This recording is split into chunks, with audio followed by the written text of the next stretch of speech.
Hello, Malcolm here, and welcome to Tuesday Teaching Tips episode 316. And today it's the second episode in our most recent series called The 10 Commandments of Effective Teaching and Preaching, based on an article from Rob Payne, my friend, and more details are in last week's episode, so I won't go over those now as to the background, but what I will say is I imagine that all of us who preach and teach want to be more like Paul and Barnabas, as recorded in Acts chapter 14, where it says when they went into the synagogue, they spoke so effectively that a great number of Jews and Greeks believed. So effective.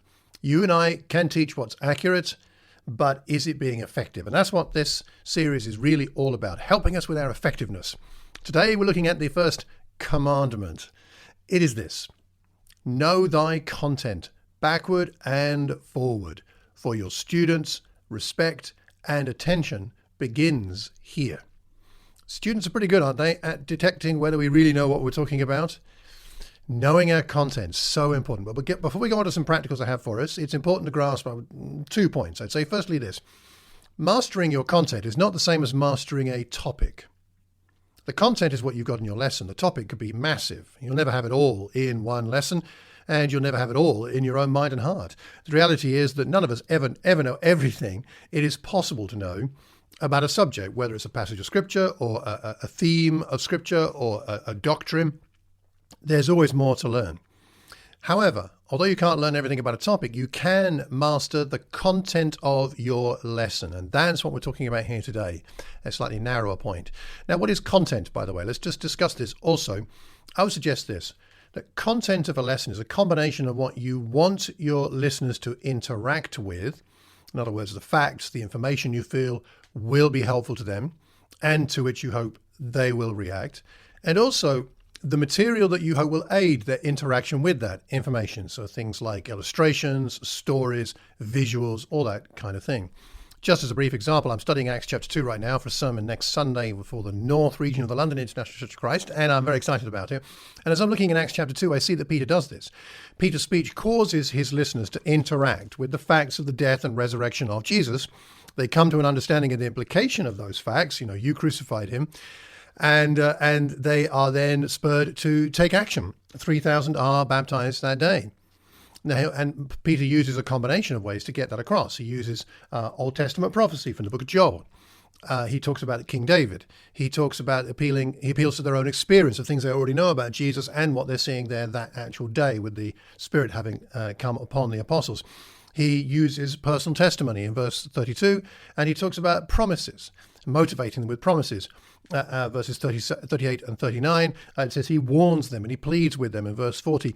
He's using a variety of resources, and you could say techniques, to get the material across, the facts across, so that the people who are listening to him can materially and meaningfully interact with these facts and apply it to themselves in their situation and then take action. There's a lot there in Acts 2. We haven't got time to go into it now, but have a look yourself at that as a great example of this. So, having said that, let's talk about some methods for mastering your content. How do we actually do this? Well, the first thing I would say, and this is the main point of my points, is this: is to get clearer on your main point. Let's say you're struggling to get mastery of your content. Well, the first thing is to ask yourself, what is my main point? Am I clear even on what my main point is? If you have several main points, you're adding complexity.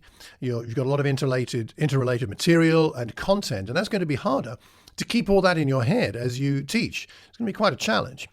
Extra material might be useful, but maybe that should be on a handout, and you are more narrow in what you're trying to do with your main point in any particular lesson.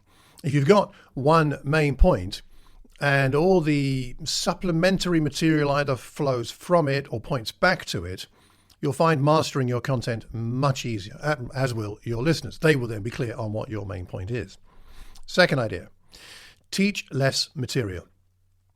I have noticed that people are often upset, more often upset if they're overloaded with material than the reverse. I've had more criticism from when my lessons have gone too long than when they have gone too short.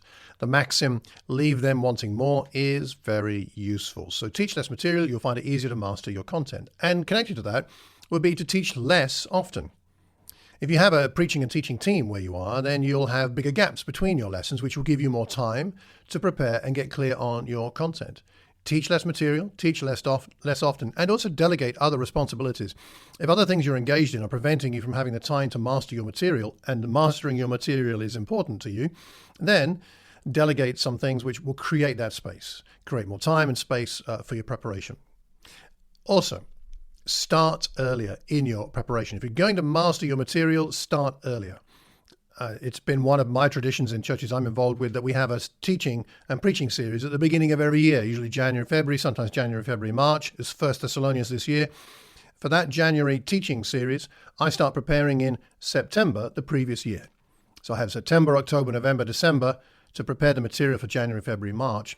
Maybe you can't do it quite as early as that where you are. I don't know. Maybe you can. But nonetheless, the earlier you start, the better for mastering your material. My final tip is to, when you're in preparation mode, use tools that work for you in achieving clarity. Once you've got clarity, you can progress on to mastery. Without clarity, you're not going to get far into mastery. Currently, I use a combination of an app called Millernote. I use Mind Maps and Keynote, the Mac equivalent of PowerPoint. And I do that because, well, first of all, I start with Mind Maps. I start with a mind map of the main text or topic. And the reason I do that is because in the middle, you put the main point. And there it is, and it's there in the middle, and you can see it all the time. You're thinking about all the other bits and pieces. And then from there, I tease out all the connected ideas to that text or that topic, and it helps me to see it all on one page. From there, I progress to using Millernote, which is like a visual board design thing. And you can look that up online, M-I-L-A Note, Miller Note. And that's where I put all my main ideas, illustrations, stories, audio, visual, all goes on a board there in one place. And it's not organized to start with. It gets organized later, but it's all there in one place. I've got all the materials I need to help me to get my main point across. And then I go on to using Keynote. I'm making some draft slides. And those draft slides don't have all the information on. Don't use them for that.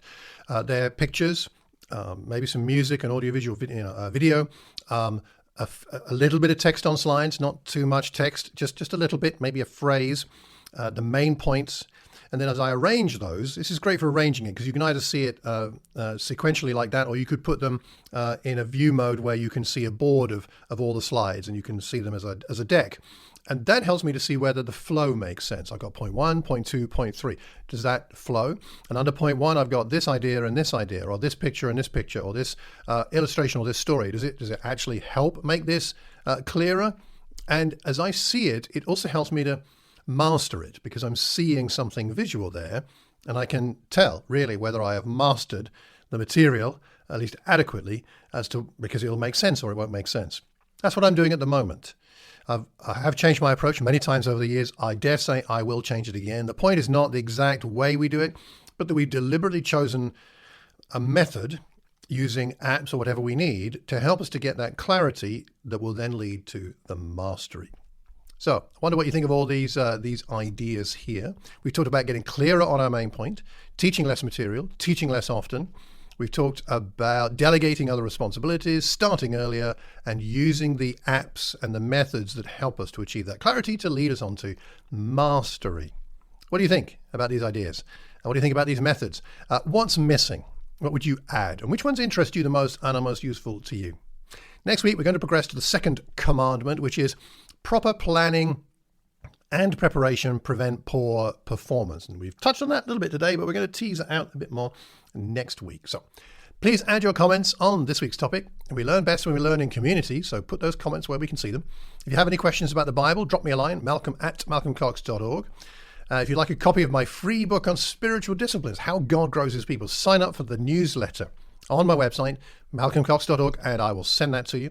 If you know anybody that might benefit, please pass the link on, subscribe, hit that notification bell, leave a review, why not? And I hope and pray, till the next time we look again at another commandment, that you'll find your effectiveness of your teaching and preaching continuing to mature and grow.